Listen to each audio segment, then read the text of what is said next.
Welcome to Season 4, Bull Walks and Bull Dust, just down here at Coomera at the amazing Boatworks Marine Precinct. And I'm about to bump into an old mate of mine, Mark Bradford, or Squark, Managing Director of North Sails Australia.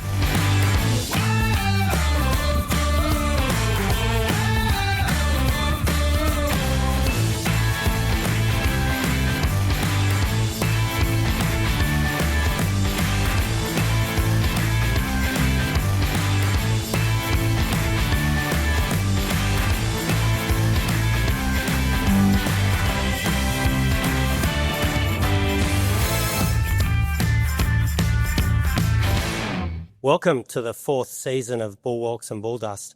I'm Adrian Finglas. And in the captain's chair today, we've got Mark Bradford, Managing Director of North Sails Australia. Welcome, Mark. Thanks, Aids. Thanks, boys. Great to be here. Good to see you. Squark, everyone knows you're a Squark. Take us back to some of those early days in Brisbane. You know, we were young kids learning how to sail those 125s and 470s. What was it like back then? Well, I mean, you know, I started on the Brisbane River at South Brisbane Sailing Club. And the thing that stands out to me now, my family have all grown up in Brisbane and I'm a Brisbane boy, is we used to do this great race down the river. This was South Brisbane to Bulimba. There's no way you could do it now because there's so many bridges across the joint, you wouldn't get down the river. But it was, you know, maybe 300-400 dinghies would race down the river. Club racing Saturday afternoons. Arguing with my brother, jumping out swimming to the shore. It was easy to get off the boat at that point. So that was sort of where it all started. And then I was lucky enough to meet Aids, you know, in my late teens, and we did some Olympic sailing together and had some pretty heady moments in that journey, which I still reflect on with great memories. Yeah, some amazing days there early on in the 470 Squark. We definitely spent many hours on Waterloo Bay and down there at Sandgate on the north side of Brisbane, sailing that 470 around, trying to master it. But I don't think we ever mastered it. We just got a little bit better at sailing. But, you know, in those early days, you started your sailmaking career. Very early on, you're working, I think, for Manders Sails, and then you went to Fraser Sails with Rico there in the Valley, and then on to your own brand, Jones Bradford, or Bradford Jones Sails. Just give us some insight to how some of that helped you along your pathway to where you are now today. Well, I mean, that was the beginning of it. I'm a sailmaker ultimately, and, you know, I think the thing I'm most proud of is that I am a sailmaker. I still write on my customs declaration sailmaker. So I left school, skipped school this week, went straight to work, probably because Aids and I needed to raise money to go to Europe and sail a 470 or whatever. And I worked for a company called Sailmart for John Jelliff. Oh, yeah, it was at right. Brecky Creek. Yep. And then they closed. I went and worked for Hood for a bit with Ox and Cozzy, and then worked for Manders for a bit on and off, travelling a lot to Europe and sailing a lot. And then ultimately worked for Brian Hillier and Rick Briley at Fraser Sails in the Fortitude Valley. And that was a great sort of grounding for anyone in sailing. Brian Hillier ran Glasscraft Marine. We had Fraser Sails upstairs. We had, you know, people like Simon Gorm and Aids around, plenty of really elite, Rob Bridge, really great sailors from around Brisbane. And the culture in that place, Brian Hillier, Peter Condy, were at the time the best Etchell sailors in the country. And so that's sort of where all of us got our teeth into the business of the marine industry and racing at the elite level. Just thinking back, Squark, to some of those early names in that loft, you had Ben Moon, Joey Newton. You know, some of these lads that we're talking about have gone on to be, you know, captains of industry. And, you know, I think Ben is now in the US with Ronston Marine, and Joey's probably on the TP52 circuit. All started in that little loft there in Brisbane. Yeah, it was pretty amazing. And look, that was really led by Brian Hillier. I mean, the culture and the late John Harrison, the culture that they had around Olympics sailing and elite sailing 505s. You know, I still think about how H and Peter Condy, I think they came third in the Etchell Worlds in the late mid-90s, built their own boat, took it to the UK, you know, and sort of dominated that elite level. They were great role models for sure. It's amazing how, like, those days we used to actually put boats together. I remember you in your initial Etchell career, you and Vaughan from North Sails there in Brisbane, you were bolting on fittings to Etchells, building them basically from the ground up. But those days are definitely past us with the Etchell. Take us back to some of those days. You had some amazing mentors in the Etchell, and there's one guy from Brisbane, I think his name's Mick. Yeah. Tell us a little bit about the influences that someone like Mick had on your early Etchell days. Yeah, well, so Mick O'Brien, Gary Adset and I came second in the Etchell Worlds in 2002, and a lot of people say I'm still dining out on that, and it's true, I am. Yeah. And look, that was a particularly interesting World Championship. It was 30 knots every day. Stuart Childerley ended up winning. And I was having a beer with Mick the other day talking about it, and we finished the first day. There was 115 boats, I think. Big fleet, yeah. 30 knots, and we finished the first day with 2 points. Yeah. Wow. And we just sort of went for the experience. Next thing, we were like half a leg in front of everyone. Look, we'd done a lot of sailing, and Miko, Brian Hillier, and that group of guys, they're super elite yachtsmen. Yeah, it's great. I'm at the Royal Queensland Yacht Squadron, and I've been coaching there for the last few years, and we see, Peter Condy and Brian Hillier, they're still racing boats today. They're in the VX1 fleet, and, they're still loving their sailing. It's just awesome to see, and they're such role models for the juniors coming through. Just talk us a little bit about, you deal with some of Australia's biggest business people with North Sails. How have some of those people affected your journey in business? Oh, look, I was pretty lucky to have met Peter Harburg and spent a lot of time over his boardroom planning our master attacks on racing offshore, developing boats and stuff like that. So in those conversations, Pete taught me a lot about business, communication mostly, and that it's okay to be proud to be a salesman. Everyone sort of thinks, oh, you're a salesman. And Pete's a salesman, he's proud of it. And so those sort of, when you meet people like Peter, just as one example, and in my life I've had many, and you get deep into the nuances of business and what's important about communication, about relationships. I've been really fortunate to be around a lot of those older gentlemen that have really helped me a lot, and hopefully I can do that for some young people at some point. Yeah, you've had an amazing career, starting off with some of that early America's Cup stuff. You're around some amazing people in the sport. Craig Monk's one of the names that pops up occasionally. Flipper, all the people are still running, the marine industry these days. If you had to go on a boat, who would be your favourite person to sail with? Yeah, that is actually a good question, because one thing I've been really fortunate to have done is sail with everyone. Like, I think I haven't sailed with Paul Kayard and I haven't sailed with Russell Coots, but I'm pretty sure I've sailed with the rest. And I don't know, that's a bloody hard question to answer. Brad Butterworth. That's why we asked him on the show. Yeah. Funny about that. Look, I think Brad Butterworth is, he has the most presence on a sailing boat in terms of his character, and he can race really hard, but keep it fun at the same time. And I think he's a really unique person. But out of that group, which is the Rambler guys and, those Lingy guys, Simon Daubney and Dean Phipps, Will McCarthy, who's a relatively, I don't know why, unknown Australian for America's Cups. Like, I'm not sure many have done that. But out of that group, there's a guy named Jocko Signorini, who's a Brazilian guy, lives in Sweden, and he's super, super special. This is a quick ad break.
And we're back.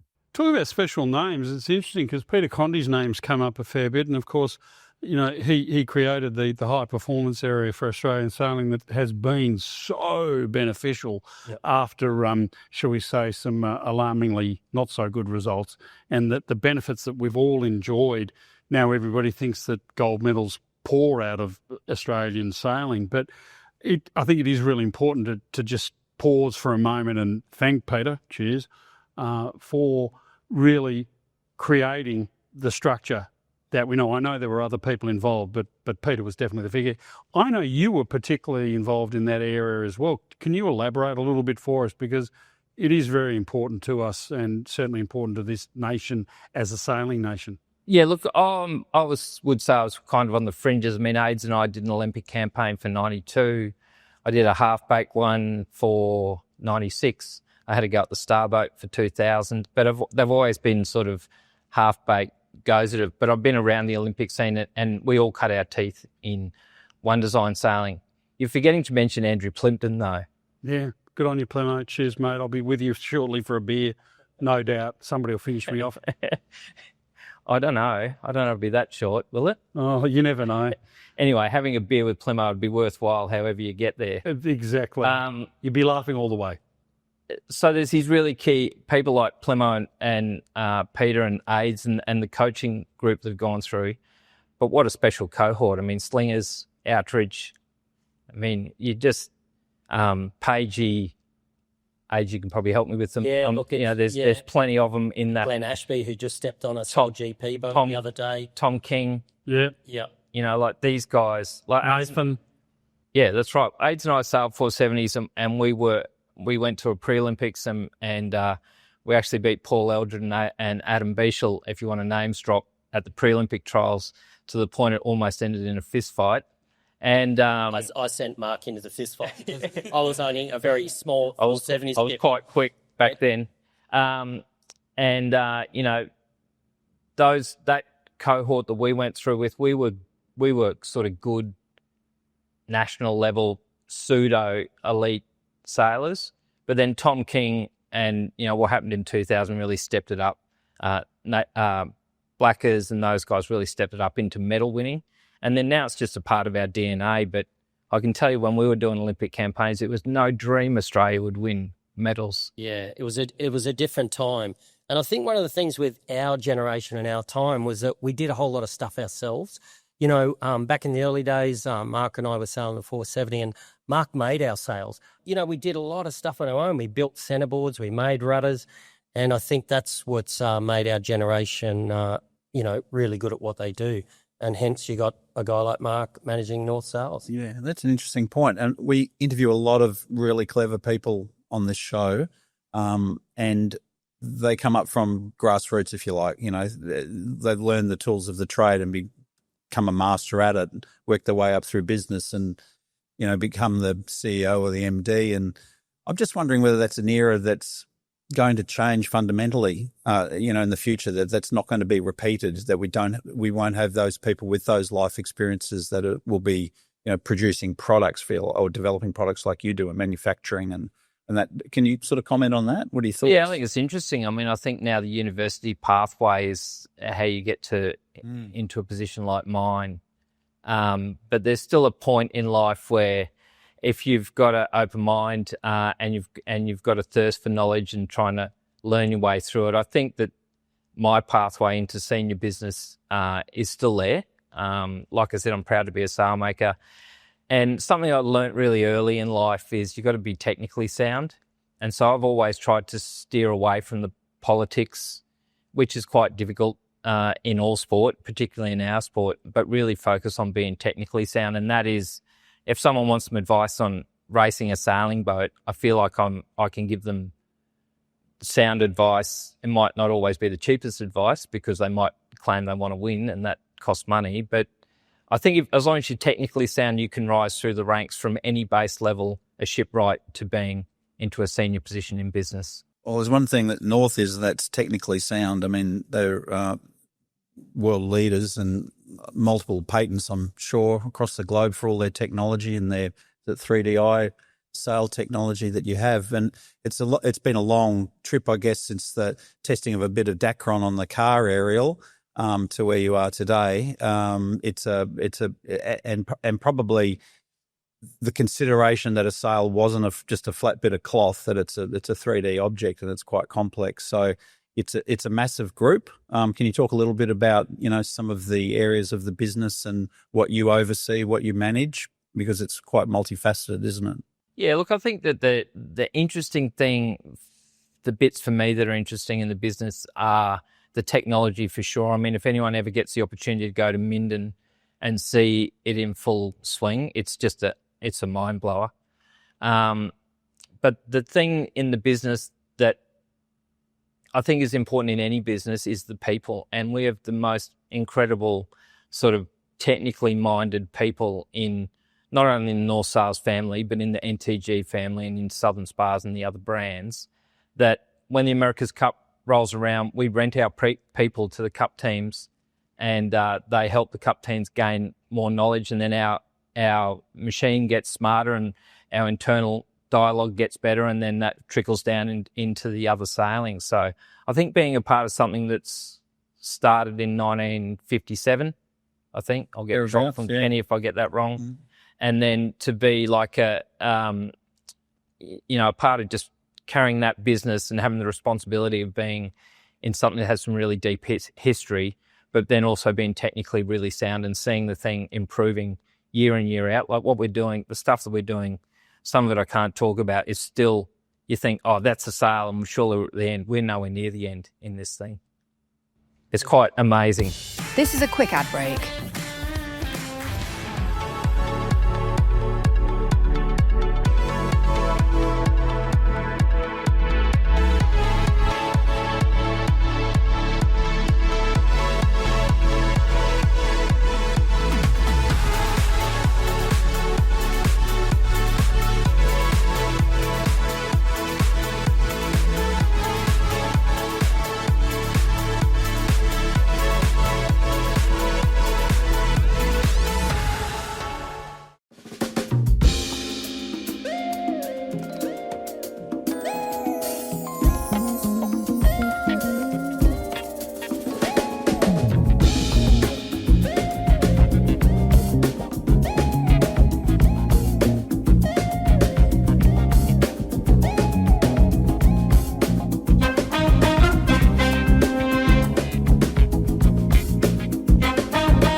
And we're back. Okay, you've just done the Hobart. You're with the Scallywag team with Dave Witt, Neil McDonald, and a few of the legends in the sport. Those boats now, the 100-footers, they're so technical. How much do you rely on your old basic skills that you grew up sailing?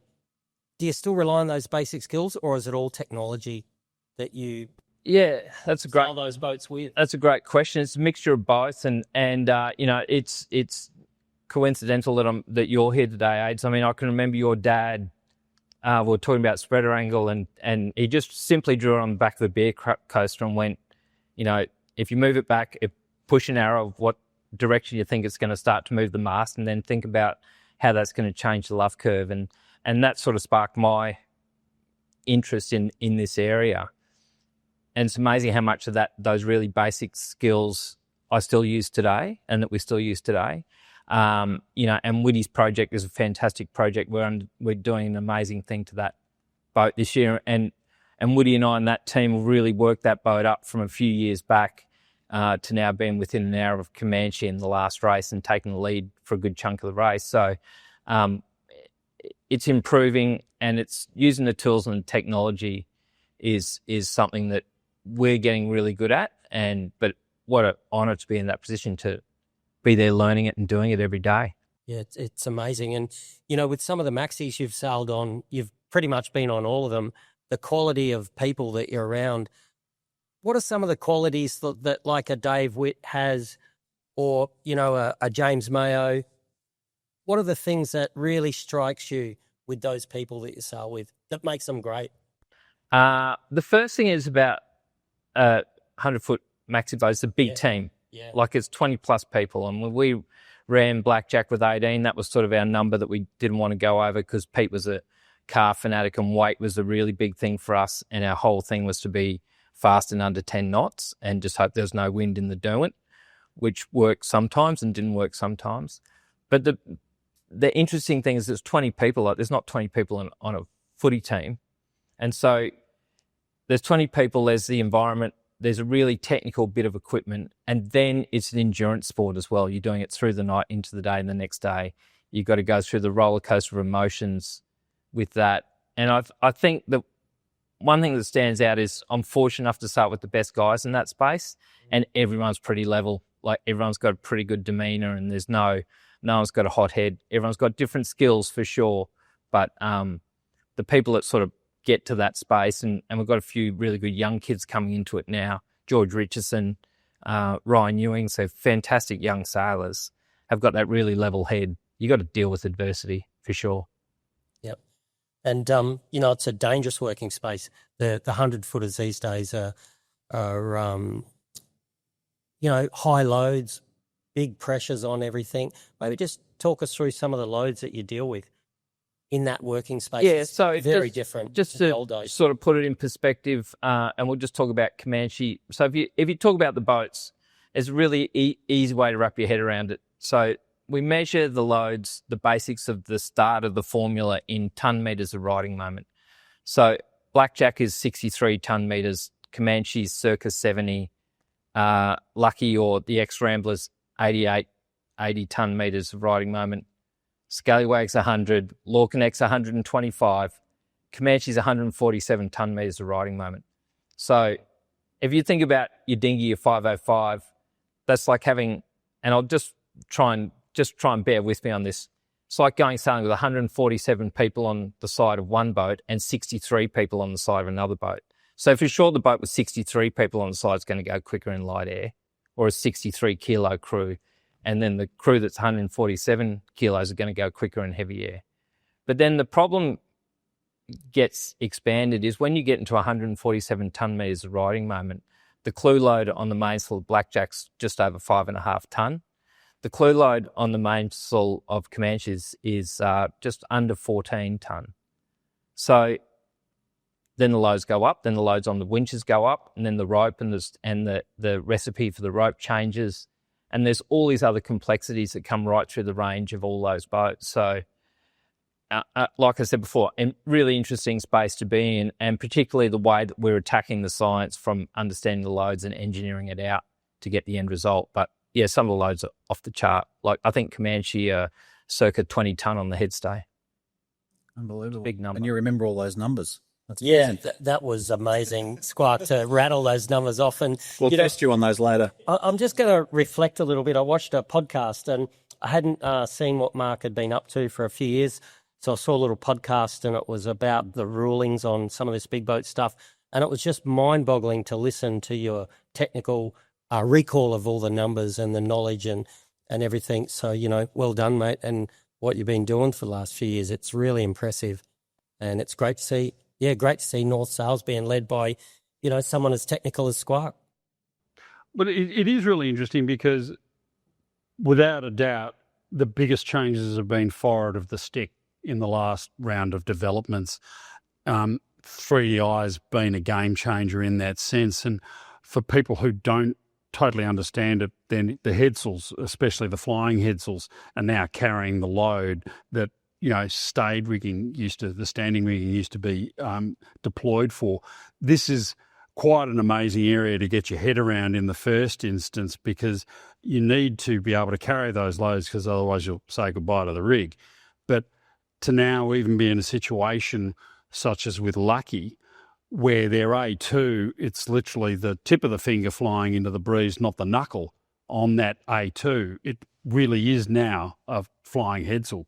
Can you explain for everybody just how much of a development that is, and the sail still has to furl as well? You're not putting it down on the deck. Quite incredible features. Please walk us through that aspect. Yeah, so this could take a while. So if I get distracted, I'm pretty fortunate, and my team here are pretty fortunate, as we make sails for Lucky, Blackjack, Scallywag, Comanche, and Wild Oats was now Palm Beach of the 100-footers. So, and then within North Sails, we also do V, and the designer of V that Kenny Reid sails on is Magnus Duell, and Magnus Duell and Steve Calder and my team work on the family of sails for these other canting keel offshore boats. So what's really interesting in that is that every time we get to do a new model within the family for a different boat with different riding moments. So it's sort of the same thinking, but then you got to dilute it or enhance it depending on what boat you're building it for.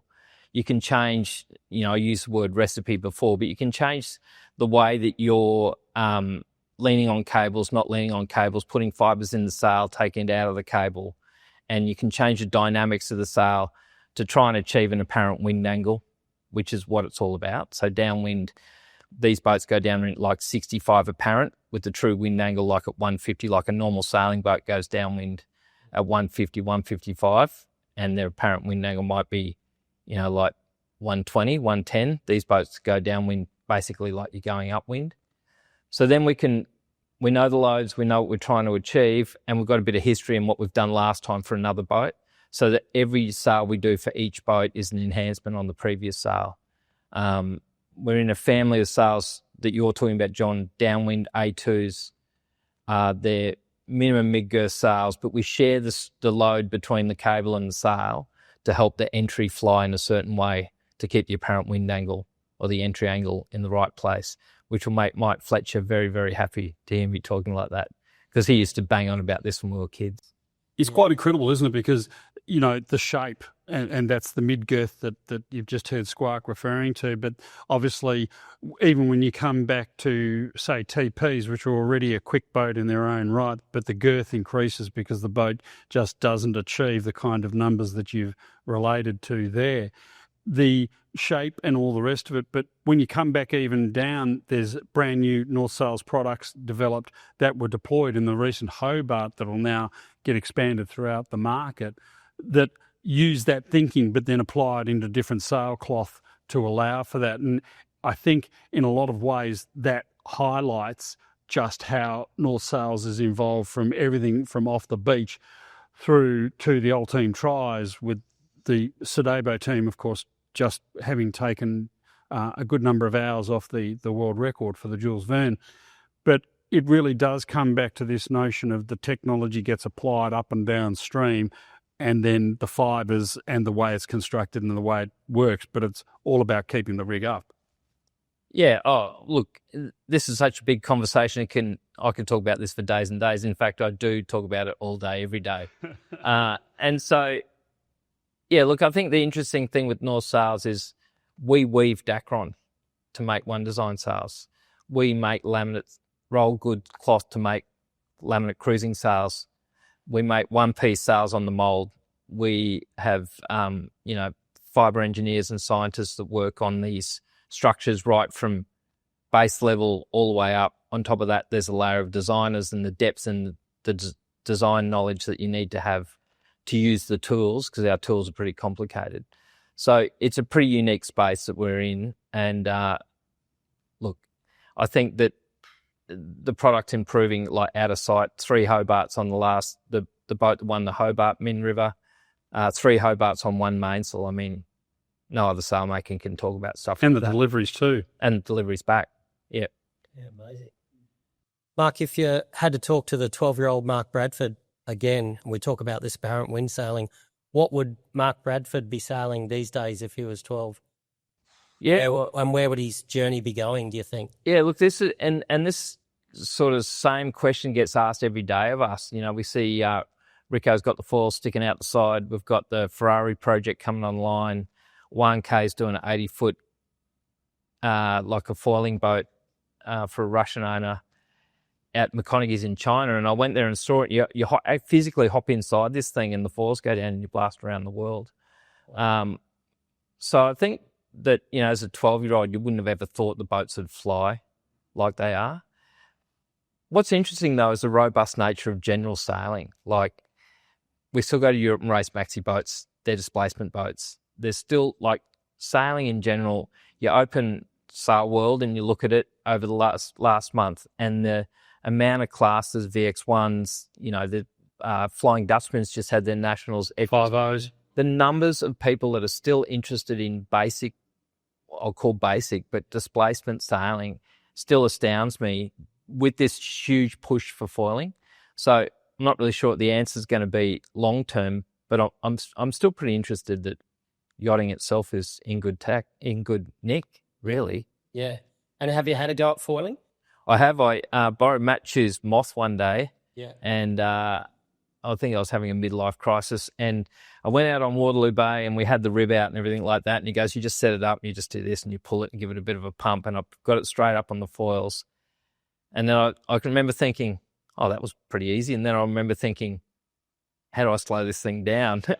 So it was sort of a crash, capsize, swim it round, pull it back up. And after doing that 2 or 3 times, I think Shoes was there as well, I sort of realised it would take a bit of practice to apply yourself to that. So I let it go at that point, but I have done it once. Yeah. Fantastic. Yeah, it's a side of the sport that's developing rapidly. And I see with a lot of the coaching I've been doing, every young kid in Australia, it's what they're talking about now. And I know the North Group, they build boards and they build wing foil sails, etc. Do you have much involvement with any of the wing ding stuff? Yeah, well, look, I think almost everyone that works at North Sails has got some sort of an appetite for foiling something. Like around my business, there's all sorts of foiling things laying around, and the sails, and we the global brand does all of it.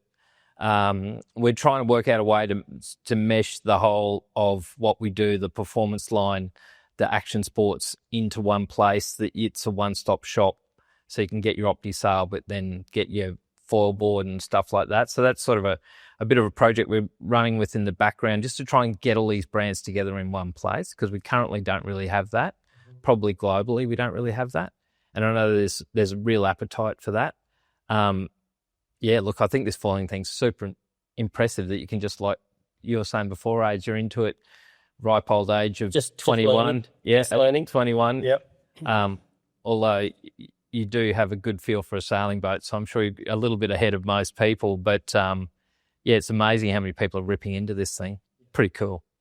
It's a very cool sport. Where does the wet weather gear and all of that lie inside of that? Are you trying to also bring that into the one-stop shop sort of scenario as well? Because it has been sitting out as a bit of a satellite, but there have been some distinctly great results in that area. Is that going to be brought back into the greater family a bit more? Yeah, look, I think it's interesting that, we have all these brands, and one is apparel, which is an oversight sort of that the performance range falls within. But in the marine sector, we're really interested in that performance range, and that's sort of the crew gear. But more importantly, if you race offshore, and I'm not sure how long ago you blokes did it, but if you don't go without North wet weather gear, you're kidding yourself, because it is, honestly, your bum stays dry somehow. And I know how. I mean, Nigel Musto did an amazing job with the development of it, but a dry bum offshore is pretty important. It's a grand old thing, especially when you're stuck on the rail for an extended period. Yeah. Dry bum and dry feet's a good thing. Yeah. Most people would say I have that because I spend a lot of time in the bunk, but that may or may not be true. This is a quick ad break.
And we're back. The other thing too, and especially Gitana 18 is really doing this, the wonderful association between Southern and North, and obviously Future Fibres. What a great area to be involved in. and that outcome with, moving spreaders and so forth, touching on your beer coaster discussion before. What a great area. That's going to be applied into other things. This is not a one-off project.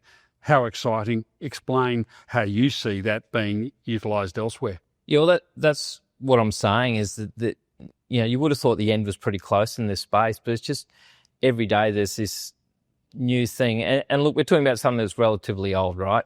Like a structured luff, the concept of that is relatively old. I mean, Giorgio Zuccoli did it in his Tornado catamaran, where he pulled the Cunningham on and it pre-bent the rig more, and he put the luff panel vertical in the sail, I think for the 1988 Olympics. So it's not like this is a new invention, but understanding it with the tools and then being able to apply it like the, is it Gitana? Is that what you're talking? Is that how you pronounce it? In the spreaders are going to be movable on it to change the mast bend, like a significant amount. I'm not talking change it 20 millimeters, a significant amount. And like when you think about the loads that I was talking about earlier, 147 ton-meters of riding moment for Comanche. These boats are like in a whole different strategy. They're just like another planet to that. And I don't know the number, but it's hundreds and hundreds of ton-meters of riding moment. So to be able to pre-bend and change a pre-bend of a rig, flying in the real world, in practice while you're doing it in the ocean, that's pretty amazing, really. So watch this space. How cool. Pretty cool. Hey, Mark, just thinking for all the, we'll call them displacement sailors out there at home, you've got your Etchell, you've got your J70, you're on the Great Lakes of America. Give us like 3 tips. If you're putting a campaign together with North Sails, what are 3 great take-home tips for our displacement sailor? Be the right weight for what you're trying to sail. Be the right weight. We've been down that track with our old coach, Mike Fletcher. Wow, he told us we were too small.